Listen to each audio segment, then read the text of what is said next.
was recently recollecting, I think it's a story from the Zen tradition, and it's a fairly brief story just about a man who is a practitioner of Buddhist teachings, and he visits a monastery regularly. He's just living a regular life, and he has a point in his life that he really wants and hopes for a change, and so he's in the monastery, and he goes up to the main temple, and no one's around. In fact, it's quite late at night, and he prostrates to the Buddha image, Buddha statue that's in front of him, and it's a very large statue. It's enormous, actually, and he's feeling quite emotional, and so he starts saying that he just wants to let go of everything, and he's just had enough of kind of following his desires and getting into trouble and holding on to all the wrong things and leading his life in ways that he just doesn't think is fruitful or beneficial, and he's sort of praying that he can let go. He's wishing for that for himself, and as he's saying this, there's tears coming from his eyes at how much he just wants to let go and be done with all of those things that cause him dukkha and that he's engaged in, that are not beneficial for him. And it's just very silent in the temple. And all of a sudden, this enormous statue, it's made of metal, it just starts clanking, and it's just all of this noise comes down, and the statue starts bending over to him until the Buddha's head, after all of this noise and clanking, is just resting just to the right of his head, and he's fearful, but he's just wondering what's about to happen, as he's never experienced anything like this in his life. And all of a sudden the Buddha statue just says, "Why not?" And the man is quite caught off guard by this question, and he starts thinking to himself, "Why, I guess I'm not really ready. I'm just not ready. I can't really let go of everything. It's just not possible for me. There are so many things that I have to deal with in my life, and I have to hold on to certain things and deal with so many things, and I can't let them go. I really have to stay with what it is that I'm doing, and sure, there's trouble and problems, but I just have to deal with it in these ways and hold on to certain things, even though I know they're not great for me." And all of a sudden, as he's kind of saying these things out loud, all this metal sound kind of starts up again, and then the statue comes right back to its perfect sitting posture, and then the man is left with his silence. And he prostrates and leaves.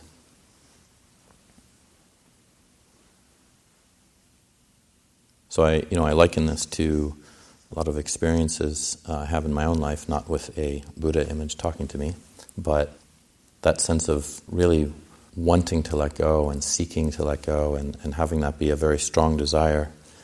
And yet there's these tendencies that obstruct that potential. They're just excuses. It's very easy to just think like, well, if I just do these things to let go, if I see dukkha clearly and I decide, well, I'm not going to engage in something that's going to cause me trouble or others trouble, then I won't do that thing. But the mind has a very sneaky way of figuring out how to get what it wants, despite sort of the best narrative we have for our wishes, for ourselves to really be released from all suffering. And how if we just think about all of the activities that we engage in each day, whether it's talking to ourselves, talking to another person, how we eat, how it is that we work, offer something of value, doing something in the world. There's so many ways that we get ourselves into trouble. Because of delusion, how delusion works, we don't see it for ourselves. So, for example, just in the last hour of meditation that we had, in recollecting your experience for that hour, like how much of that were times that you caught yourself either thinking about something that you enjoyed or something you were worrying about, or even perhaps maybe you were feeling tired and you were falling asleep a little bit, but maybe there was just that kind of like, wow, I'd rather not kind of wake myself up, or it's a bit pleasant to fall asleep sometimes, just tired. Or I would like to think about this thing that's on my mind. I do have to solve this problem because it's a real problem in my life. It's not exactly meditating what I'm doing now, but it's I got to think about this. Or we think about something that's entertaining for us, or whatever it is, which has a different quality than when we catch ourselves being distracted or tired or worried or averse about something, and then we say, oh, this is not beneficial. I'll just come back to being with my body in the present moment. So there's these other times when we have a choice, and we don't make that choice to be with the present, because it's so easy to distract ourselves. And often it can be more pleasant. That distraction can be more pleasant than some of the difficulties we face in trying to align ourselves with what is really present for us. Because often we don't want to face those things. We don't want to sort of let go of the habits we have of enjoying that which isn't quite so beneficial for us. It's like really we take the short-term gain and leave the long-term gain behind. In one of the suttas that the Buddha gives, he talks about how there are activities and actions that we engage in, body, speech, and mind, that we can see that they're not a benefit for us, or we can see that they are a benefit for us. So we have some clarity sometimes around what is good for us and what's not so good for us. But then there's the things about how we really enjoy those things that are of benefit or not of benefit. And so it's likening it to a sense that there are the things that we enjoy, but they have a good benefit for us. So we have something that actually is very skillful for us to engage in. So we like doing it. And we can think of something like, I found that it was laborious, but I was given the task of watering the garden, and I found it quite beneficial for myself, and it was something that I enjoyed doing. So it wasn't quite difficult to kind of engage in that morning chore time, and then, this is something I like doing. It's nice to kind of figure out, I got to drag the hose out again and water a different area of the garden. But I'm sure there are other tasks that I might not enjoy so much. So the Buddha says that in that vein, like there are certain things that we also don't like doing, but they don't have a benefit for us. So like some people like consuming things that are harmful for them, but in this guise, and if there's certain things that you don't like consuming, you don't like eating, for example, that it doesn't have a good benefit for you, then that's another thing that you can see, there's not really a problem with that, is there? You don't like doing it, it doesn't have a good benefit for you, it has a detrimental effect actually, so you don't engage in that. But then there's those things that we like doing, we enjoy doing, that have a negative effect on us. They're harmful for us, they can be harmful for other people, but we like doing them. They're enjoyable to us. And there's so many ways we do that. And in fact, I would guess that there's just a lot more easier access to that now in our modern times than there was 2,600 years ago. Just at the touch of our fingertips, we can access whole worlds of information and entertainment without even having to make any effort at all. But it might have quite a negative effect on us. So we might have some trouble letting go of those things because we like them. People talk about, I've heard this expression called like a Netflix binge. So just spending hours and hours and hours watching, movies, TV shows. And so that might be quite enjoyable for someone, but then like many, many hours later, maybe you forgot that you had plans with somebody, or you you're not really looking after your relationships with other people, or your house is a mess, or whatever it might be. So you had some fun. It was fun in the short term, but then maybe your life's falling apart. And then there's the other things that we don't like doing that are beneficial for us. And that could be just like what we're doing this evening. People might have some aversion to sitting in meditation. In fact, that's something that's very common with practicing the Buddha's teachings, is that for some people it can be quite enjoyable, but others it can be agony. And then this can happen, some days it's difficult and there's not a desire to really focus our minds and bring them to a sense of clarity, collect them in a skillful way. And that can feel good sometimes, but other times it can just be something that people tend to avoid. It might be the last thing they'd rather do. Even though once they do it, they do see there's a benefit. But it's a long-term benefit, and often it's not always seen very clearly because it takes a lot of time sometimes for these good effects to show up. Other times it can be quite instant. People can be in an angry state, and then within an hour they're just very calm, tranquil. But still, there's an effort that goes into that, and there can be some work. Some people can find it very tedious and difficult. So again, there's those things that we really don't like to do sometimes, but they have a good benefit for us. They're very helpful.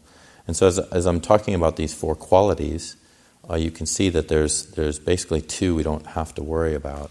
Those are the things that we like doing that have a benefit for us.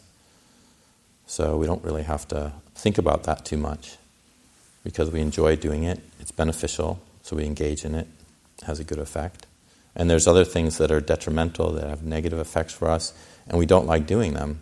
So it doesn't take much for us to not engage in things we don't like doing.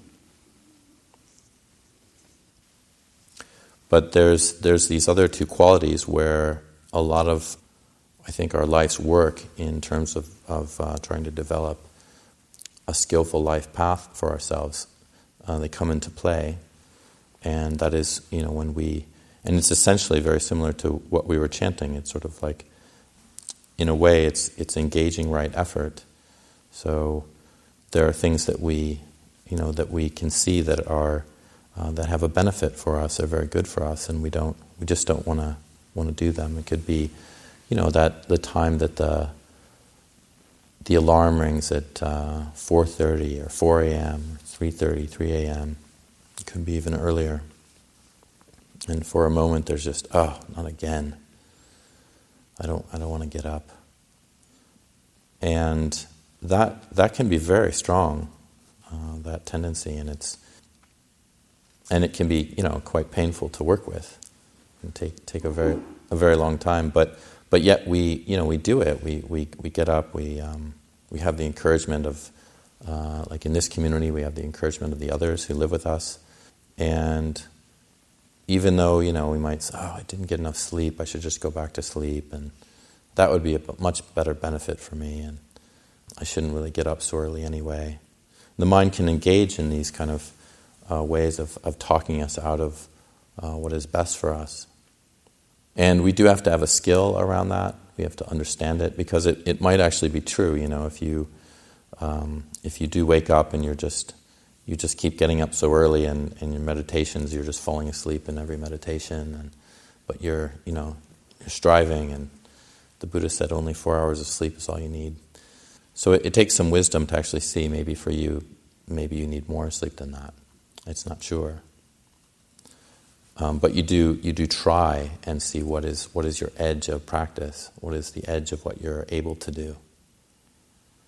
And we can practice this in so many ways. So with all of the things we don't like doing, like, for example, in the monastery, after a while it gets pretty normal to not have dinner, to not have like a meal in the evening. But before, especially for people who come here for the first time, or it's not necessarily an easy thing to deal with. But once you try it, you might find, it actually wasn't that difficult. It wasn't so so hard after all. And then there also might be seeing a benefit from it. A lot of people end up worrying a lot. What am I going to do? How can I deal with this? It's not possible. And then they find just by trying it out, oh, actually it is possible. It's not so hard after all. So we're learning a lot around these two paths often, and in terms of things that we enjoy doing that are not a benefit for us. Then I find personally with that one, it can depend on also a personality type. So if people have more of a tendency towards sensual indulgence or just wanting pleasant experience as much as possible, especially from the senses, then this can be a very difficult one, because that often is not beneficial for us, because we find that they're such ephemeral things, what we gain from the senses. You can have some of the best food, but yet where is it an hour after you eat? You just have a memory of a taste. And it certainly doesn't look good anymore. I mean, if you were able to see it after you ate it an hour later, it'd be quite unpleasant to look at. So a lot of the ways that I try to deal with those things that I find that are enjoyable but are not a benefit for me is really trying to use a narrative with that. So really trying to talk myself out of what I like but I don't find is beneficial for me.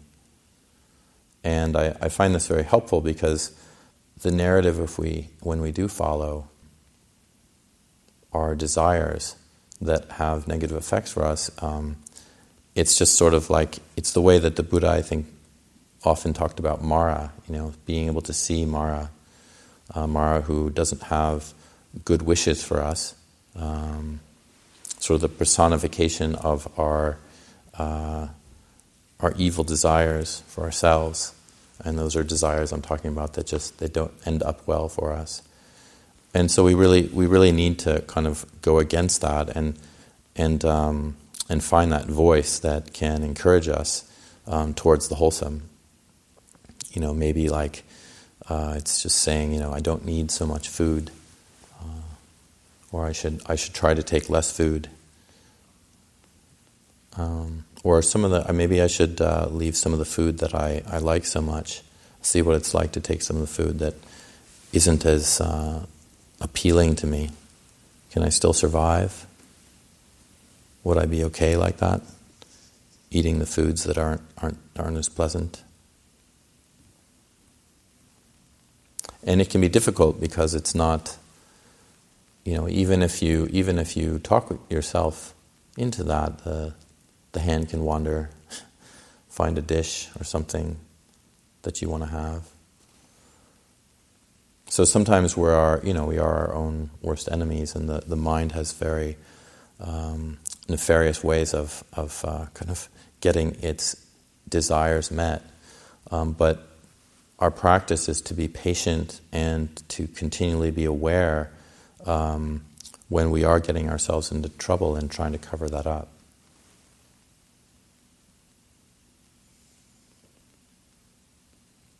This might be some conversation that you have and you see that the subject matter is moving in a direction that isn't really helpful for you or the other person.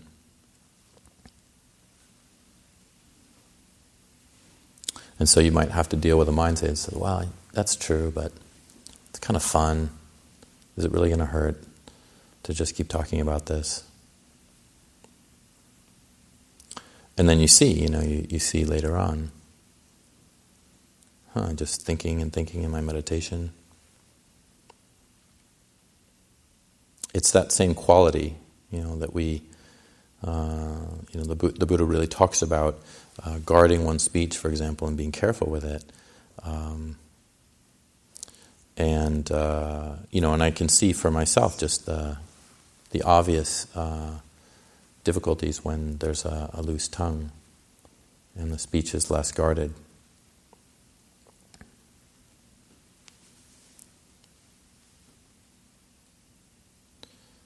But yet, it's a question, why is it so difficult then to let go of that which we see is good for us, and that we see ultimately, just like that man who is, really speaking his own mind to that Buddha Rupa, he could see like what it was he wanted to let go of, how he saw the benefit of that. His desire was there. But then we have these anusaya, we have these underlying tendencies that they sort of drag us around and keep us engaged in unwholesome ways. So a lot of time it's sort of the Buddha uses so many metaphors as like a battle. He was of the warrior caste, so he saw that indeed it is like doing war with the mind, but it's not a war that leads to that's bent on violence and death and destruction. At least not in the way that's harmful. It's not like something that is bent on having unwholesome benefits, like, for example, towards other human beings. But it does have to do with some destruction. There is some destruction going on in our practice, and that's we are uprooting and destroying the defilements. We are trying to work as hard as we can to move against and through those pathways that are quite negative for us. So it's like, it could be just like something like wanting to express anger to another person. You're just like, it just makes complete sense to you, this righteous path of saying something that is what somebody deserves, what's right to say to them. They did something that was harmful or hurtful to you, and you just want to shut them down or shut them out, whatever it might be, and the mind really believes that. But yet in doing battle with that defilement, with that very unwholesome movement of mind, one has to put up a fight. It's not easy. So we do have to put a lot of effort and energy into our practice. We have to kind of deal with that narrative in a way, just to talk to ourselves. Is this really going to benefit me? Is that going to benefit another person? Am I telling them what's wrong with them and how bad they are, or such terrible people, and like you really want to tell somebody, put them in their place in a way, and unfortunately it never works like that. People get offended and they don't have any kind of benefit from that message. And we have to really try to work hard to deal with those tendencies, to fight against them in a way, in a very strong way. So there is a warrior mentality in all of this. There is something that we're doing, but we have to also be careful of our attitude of a warrior, because we want to essentially be a peaceful warrior.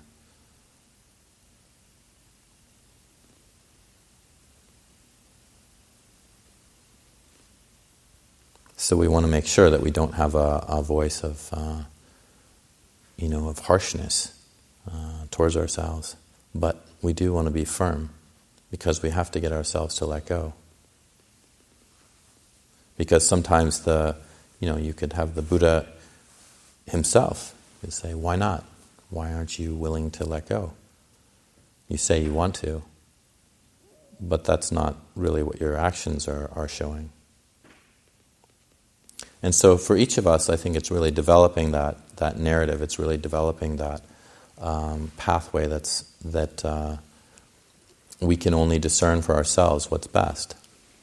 How to speak to ourselves in the best way, how to get ourselves to challenge our very notions of what we think is, the right thing for us to do.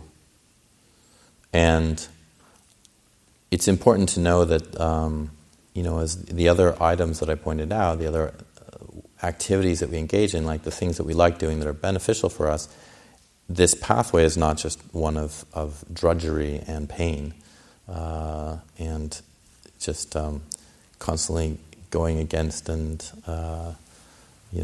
experiencing difficulty. There's a lot of joy. So I'm talking about benefit here. And there are even things, of course, that we do like doing that are beneficial. You think about like when we're kind to another person or we're generous, we want to help someone, and we do that, then there's such a pleasant feeling that occurs. Might be cooking some food in the kitchen or just sweeping a path. And when we recollect that we've done that, we say, "Oh, that's a job well done. That was a very kind and good act." So even though there are times when we really do have to fight quite hard, that's actually for a benefit for ourselves. There's goodness there. So in the difficulty of working hard, we receive goodness, we receive joy and happiness. But we call that sometimes the dukkha that is for the ending of dukkha. So it does mean that it takes some going against some strong feelings we might have, or things that we find that are difficult for us to give up.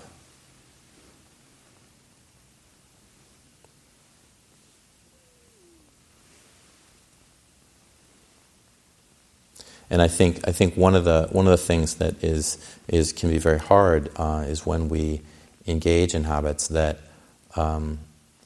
we know they're not helpful, but we keep at them. We just keep going because we don't always see that there's a way out of them. These are our typical patterns that each of us has that there's no benefit to, but we keep doing it just because there's something pleasant involved.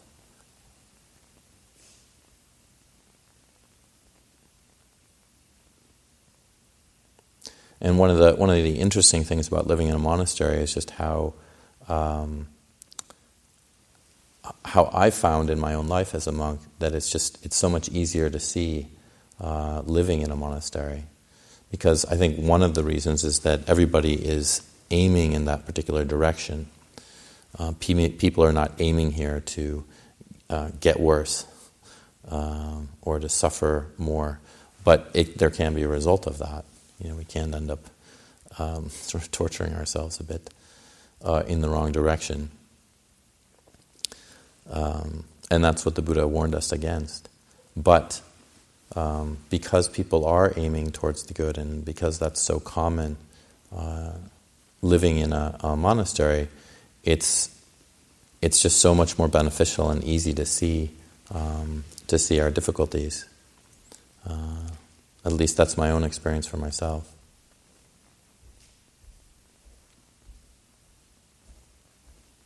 And sometimes it can be painful. Like, for example, if somebody points something out to you, you hear something and somebody says, "Oh, why are you doing it this way?" Oftentimes others can see our wrong direction much more easily than we can see it.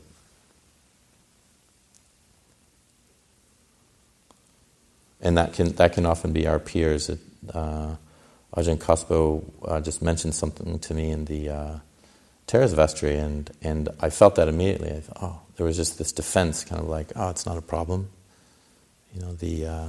What you're remarking about, I don't see it as a problem for myself. But I knew he was right. And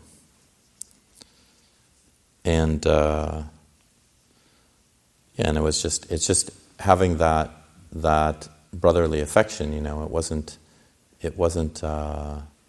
He wasn't saying it in a harmful way. He was saying, "Okay, maybe you should change this about what you're doing." But I could see that very beginning of the mind just trying to squirm out of it, or say, "No, it's not a problem." I know what's best for myself, and that's just how we have to be much more. We have to kind of rise above that, but we also have to be smarter. We have to be smarter so we don't walk away from that situation and just keep with the same habits. I remember I was remarking to, I think one of the monks today, when I was on Agarika with Ajahn Cunda, we overlapped for a few months before he became a novice, and he was known for and still is known for having very inventive ways of just dealing with things to sort of improve how something is. And he would often say to me when I was doing something, he said, you should try doing it this other way. And I would say, well, yeah, that's how you would do it, but I would do it this way, and so that's how I'm choosing to do it. And he'd say, yeah, but my way is better. And he was right most of the time, not always, but most of the time. And in my mind, I would kind of, my way is better, my way is better. And I would years of dealing with this. But then I would see like, oh yeah, well actually his way is better. And often it is hard to see that because we take it as some sort of personal affront that, well, yeah, you think that that's that way, but I know myself better than you do, and it's a lot of times it's not true. We might know it, but we're hiding from it. We're hiding from what we know about ourselves. That's not so helpful or skillful or doing things in the best way. So we also need to listen to others, and to be open to other people's feedback, because otherwise all we have is our own perspective. And for many of us, we're wearing blinders all around a lot of the activities we engage in. We just don't see very clearly, because again, it comes back to that. Well, I like doing it, so it must be right, and that's what our minds can say to us.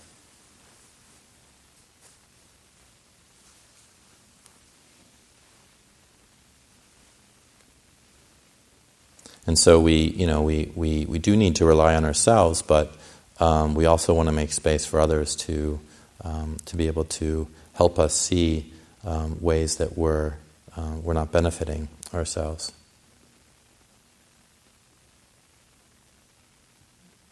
And oftentimes it can be easier to see it for other people who we live with, and harder to see it for ourselves. There's kind of a known bias that psychologists will talk about, and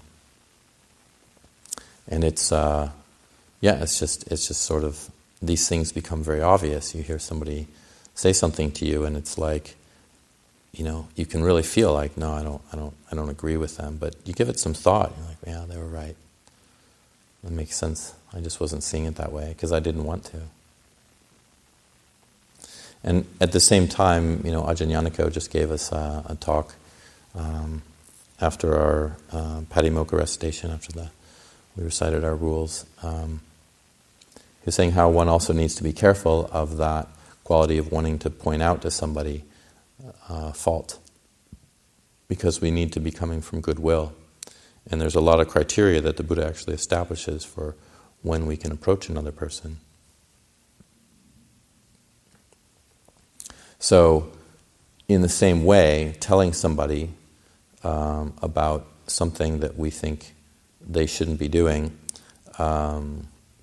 we have to be careful of that, because that can be coming from something that we like to do, but it is not benefit for us. Because it might just not be invited by the other person, or it might be the wrong time for them, or we might, in our own minds, just be coming from a way of kind of negativity, or wanting to sort of annihilate them in a way of like, well, if you don't do this anymore, I'll like you, or I won't be so angry with you anymore. So we have to be careful also when we do offer feedback, where we're coming from, and in the same way of doing those things that we don't like to do but are of benefit.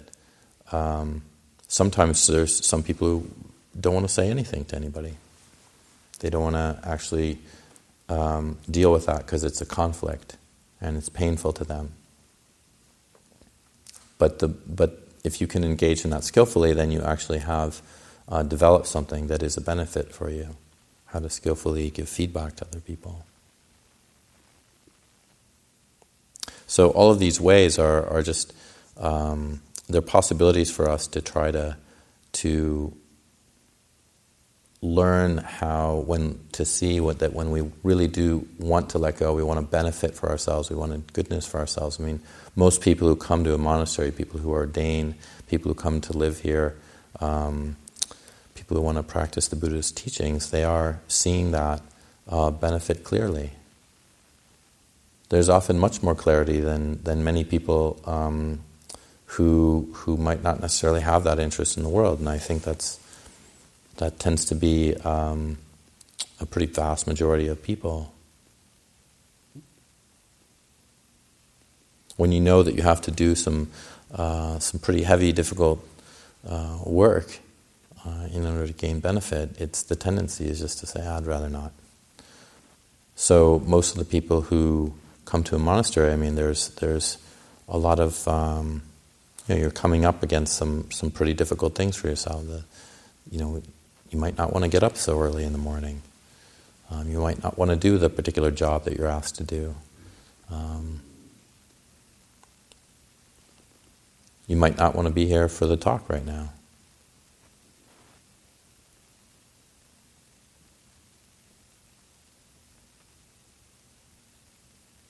But is there something you can develop, even if what you're experiencing isn't what you'd like? Can you see a benefit from it?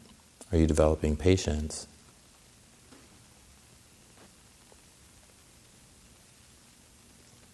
If you're feeling sleepy, are you able to wake yourself up?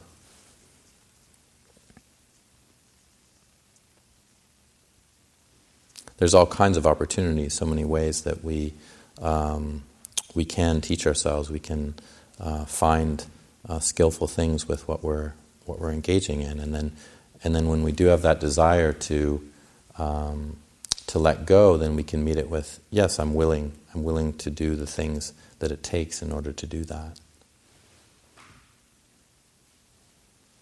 So when the question comes, why not?